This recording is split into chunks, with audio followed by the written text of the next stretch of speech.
Anyone who's watched Star Wars The Clone Wars can tell you that there were two main battle strategies employed by the belligerents of the Clone Wars.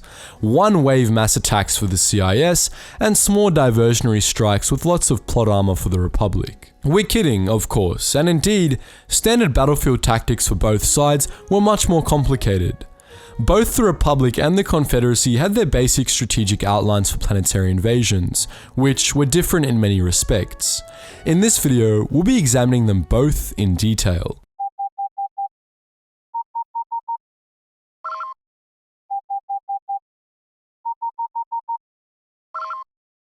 Attention, Sergeant on deck!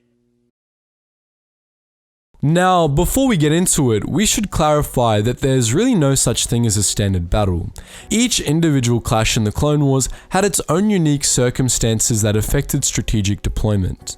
Both sides had hundreds of basic deployment models for use in different circumstances, and not much is known about most of them. For the sake of sanity, we'll be approaching the tactical mindsets of both sides through the lens of as standard a clash as possible. The theoretical target in question will be a barren, vaguely hilly world, something like Geonosis, without any natural circumstances that would need to be taken into account, and with moderate-sized enemy defensive positions, though nothing too serious. Let's start with the Republic.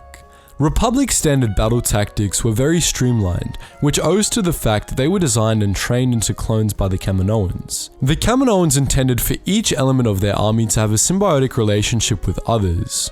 Clone infantry, speeder patrols, ATTEs, LAATs, SPHATs, and acclimators were all linked together as part of a singular complex battle net, which worked with and relied upon each other in combat.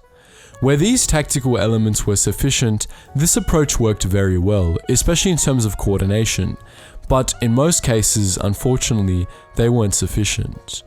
More diverse clone units were often needed, as were different vehicle types, starfighters, and more than one type of warship. As a result, these basic tactics served as a basis for planning rather than an executable battle plan. In our hypothetical battle, the Republic would begin its assault by jumping in a small task force of acclimators and opening fire on any orbital defenses, establishing orbital supremacy through blunt force. This would be followed up by orbital strikes on enemy targets that don't necessarily need to be captured, or on targets that need to be taken out as soon as possible, like artillery or starfighter facilities. Once the assault ships have done their job, they would descend into the planet's lower atmosphere, and then the real assault would begin. The assault ships would begin by deploying LAATs, about 80 per assault ship. The gunships would clear enemy forces from a zone on which to land, and then would offload their cargo on the site. This cargo usually was the first wave of the ground assault, consisting of infantry, ATTE columns, and sometimes speeders as well. The infantry would then form a screen through which the walkers would slowly advance, securing a fairly large landing zone behind them. The LAATs would then return to their motherships to pick up the next wave, which they would deploy right behind the first until the next phase was underway. With the landing zone cleared, the assault ships would land right behind the opening waves of the ground force. Once landed, they would offload the rest of their cargo, including all reserve infantry, any remaining ATTEs, and the ship's complement of SPHAT artillery, which would all form up into battalions and columns behind the main force. With their transport duties completed, LAATs would begin performing air support to cover the first wave before the third and final stage began. Once the full assault force was deployed, one of two things would happen. Either the force would rush the target in a massive wave as seen on Geonosis, or, as was more advisable, it would entrench as the artillery crawled its way to the front, as seen on Visualised. In the latter case, the artillery would be ordered to essentially blast enemy defenses into a suitable state of ruin, after which the ground force would get up and clean up what's left. The involvement of the Jedi, of course, led to changes in the standard order of battle. On Geonosis, the Jedi showcased their terribly inadvisable tactic of just ordering waves of clones to charge as soon as they hit the ground. And we all know how that went. This, thankfully, stopped happening rather quickly after Geonosis, and some genuinely good innovations were made instead. In particular, it was the Jedi who began heavily using small strike teams to accomplish objectives, which usually included the Jedi. Most importantly, the Jedi fixed the biggest flaw in the whole Kaminoan order of battle, the lack of starfighters. The Kaminoans intended for the LAATs to serve both as gunships and as starfighters, but this was exceptionally unrealistic, and it rarely worked out well. To fix the problem, the Jedi tossed their own Delta 7 starfighters into the mix, providing the Republic with fast, maneuverable interceptors to complement the heavier gunships with. More starfighters, most notably the V-19 Torrent, were also added to standard formations in short order.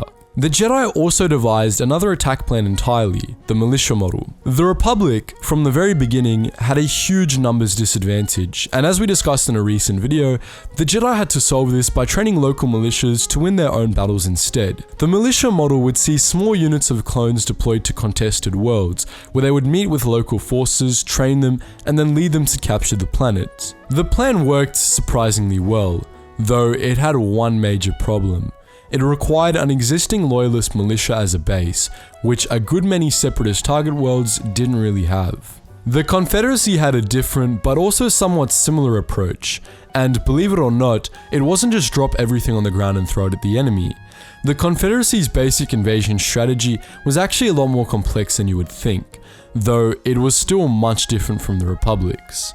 While the Republic's battle plan emphasized coordination so as to execute assaults quickly and effectively, the Confederacy's plans instead took advantage of their overwhelming numbers. In our hypothetical scenario, the Confederacy would begin their invasion in the same way the Republic would, by establishing orbital dominance and bombarding expendable targets from orbit. There's only one key difference: starfighters. The CIS relied heavily on its vulture droid swarms, which was honestly a good tactic, especially in the opening part of the assault. For the ground invasion too, vultures would see use. They would effectively be the heralds of the ground force, descending onto targets to clear out landing zones. While the Republic had gunships that could rapidly deploy troopers right into combat, the CIS didn't until halfway through the war, and so they usually carried their ground forces planetside aboard larger landers like the C-9979 landing craft. Instead of deploying infantry to secure a landing zone, they would thoroughly strafe the landing zone with vulture droids, which would then circle around the area like, well, vultures, maintaining a perimeter as the craft landed. The next phase of the Confederacy's assault would be to unload the first waves from the landing craft. STAPs and other light vehicles would deploy first to serve as scouts, followed by infantry battalions and then by armor. If the invasion force was using MTTs, their tanks would go first and the MTTs would follow, followed by infantry or lighter troop transports. If no troop transports were being used, the first wave of infantry would march in front as a screen, usually in block formation, while the armor formed up into columns behind. As the first wave infantry advanced, the tanks would provide covering fire and then would slowly move up through the ranks of the infantry. The rest of the infantry would then be deployed behind the first wave, providing a steady stream of reinforcements should the front lines need them.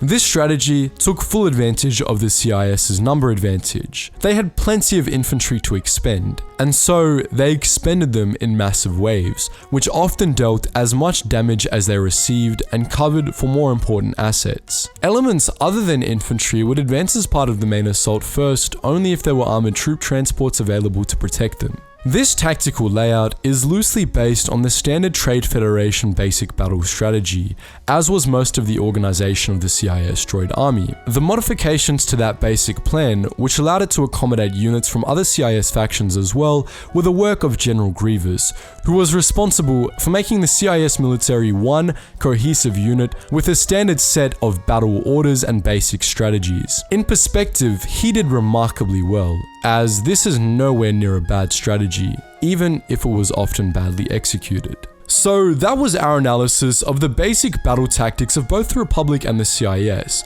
and as per usual guys, I want to know your thoughts. Are there any similar topics in this vein you'd like to see us discuss in the future? Any other tactics you might like to see encompassing different eras? Let us know in the comments section below. And as always guys, just before you go, make sure you check out the wider Geetsly's community on our Geetsly's gaming network with our Gmod and Roblox servers, our main Geetsly's Discord, where you can chat to other like-minded Star Wars fans such as yourself, the Patreon if you want to support the channel more than you already are, and the Second History channel where you can hear some more content with my voice behind it, except this time it's about World War II. So all those links are in the description below, and as per usual guys, thank you so much for watching and I hope to see you in the next video.